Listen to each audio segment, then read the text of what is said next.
So I'm really excited to talk about the Samsung T7. This is an external hard drive, and spoiler alert, this has very quickly become one of my favorite tech tools, gadgets, and I don't think it's for everyone, but I'm gonna get into that in a moment. I also want to mention that as a minimalist, I'm not really a huge fan of external hard drives, but the reason why I got this is because I didn't want to pay extra just to get storage. I mean, you have to pay a lot more extra just to get a decent amount of storage on a MacBook Pro.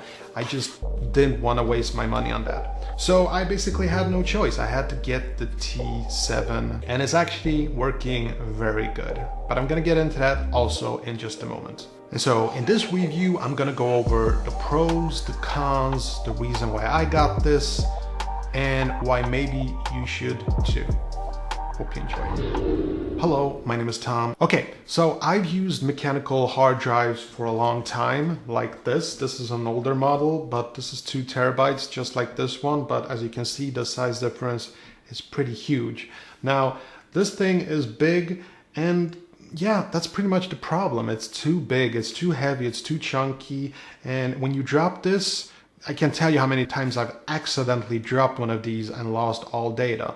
But this thing is pretty much shock-proofed. It's got no moving parts, so it doesn't have the same problems as this mechanical drive, which has all sorts of moving parts inside. Now, this new technology, which is actually old to be completely honest, but flash technology is very reliable. It's resistant to heat, to cold, to dropping, and it's pretty much a better technology for storing information. But I will say this though, in defense of the mechanical hard drive, it is still way cheaper. And you can get something like 20 terabytes or 40 terabytes for the price of one of these. So there is that.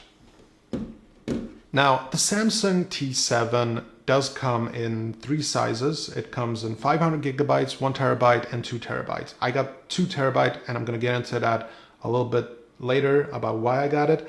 And it also comes in gray and 3 other colors depending on where you live in the world. I got the gray because I thought it would match my MacBook Pro. It sort of does. It's both are gray, but this one has kind of a darker hue to it, but I don't mind. I also want to mention that I did not get the Touch ID version. Sorry, what? I can't say Touch ID. Apple patented. Okay, the Finger ID version. I didn't get that because I don't really have, sensitive information on this hard drive. I mainly use this to edit video files. But for people who want that extra security, you can get the Finger ID version, and it's going to be more secure. But for those of you, you should also know that you can still get this one and still get it encrypted because Sammy has included this 256-bit encryption password software, and that's pretty safe, okay? Now, I think it's important to discuss who the T7 is for, because as I mentioned in the beginning, I don't think that the T7 is for everyone. I think that if you're just going to use this for storage, you should get something like the T5, which is not as fast, but it is fast enough, and it is still compact and it's still reliable, and you basically get more storage for money spent. And this is really, really fast. So I wouldn't say that this is for, storing information for many years. This is something that I would use for if you're using it on a daily basis to work with big files or moving a lot of files from one drive to another.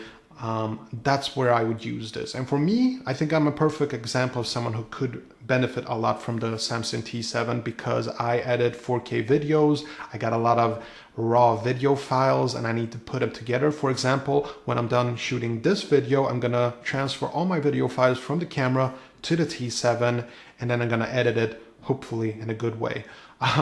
But I will say that you should get a flash storage based external hard drive and not the mechanical drives, because those are just not very reliable. And I also want to talk a little bit about size and build quality. So as you can see, it's like really tiny. This has got the dimensions of a credit card, perhaps a bit thicker, but you get the idea.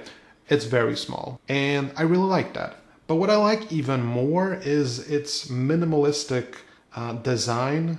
I mean, it does have the logo and a little bit of text here, but other than that, it doesn't have too many details. It's got a very minimalistic look to it, and I really enjoy that.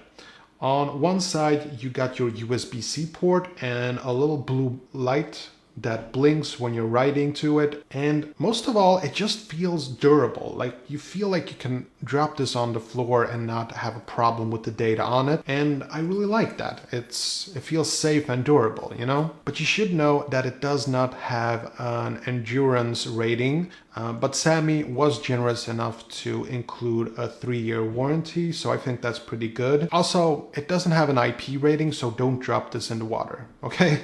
Now I want to talk a little bit about speed. Now this is a very fast SSD. I mean, SSDs are fast, this one is even faster. Now I've run some tests on it and it's approximately around 800 megabytes per second write and read. It's not 1000 megabytes per second as advertised, but those are theoretical speeds and it usually doesn't bother me because I've never seen a hard drive that actually delivers the type of speed it promises. And as long as it's like within 20% margin, I don't have a problem with it. I should give you a bit of a warning though. To achieve that high speed, 800 megabytes per second, you need to make sure that your computer has something called USB 3.2 Generation 2.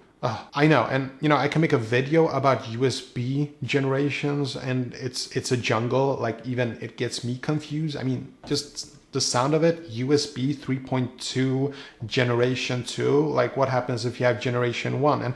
And how do you tell them apart? It's crazy, but that's the problem with USB. For all you MacBook users, you guys don't have to worry. If you have the latest MacBook or the MacBook from the past 2 years, this should work just fine.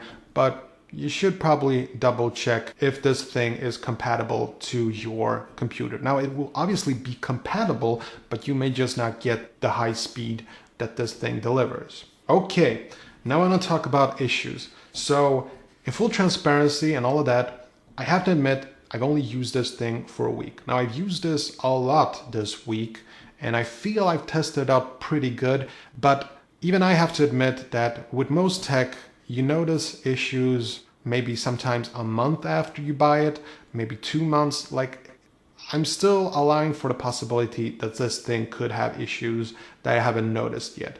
But I gotta say, at this time, after using it for about a week, I haven't had any issues whatsoever. No connection issues, no speed issues, but I have to talk about heat. For people who are worried about MacBooks getting overheating, this thing also gets hot. And to be completely honest, it doesn't bother me because having something this fast, it would surprise me a lot more if it didn't get hot. Now, to put your mind at ease, if you're worried about information on this thing getting destroyed by the heat, you don't have to worry because this has got something called a dynamic thermal guard, which basically will reduce the speed if needed to keep it from getting too hot. So you don't have to worry about it getting too hot. If anything happens, it will basically, just like a MacBook, just like a computer, it will reduce the speed. So don't worry about it. And the second thing it does to protect your data is that it has something called EPMC, which basically absorbs all thermal energy on this thing.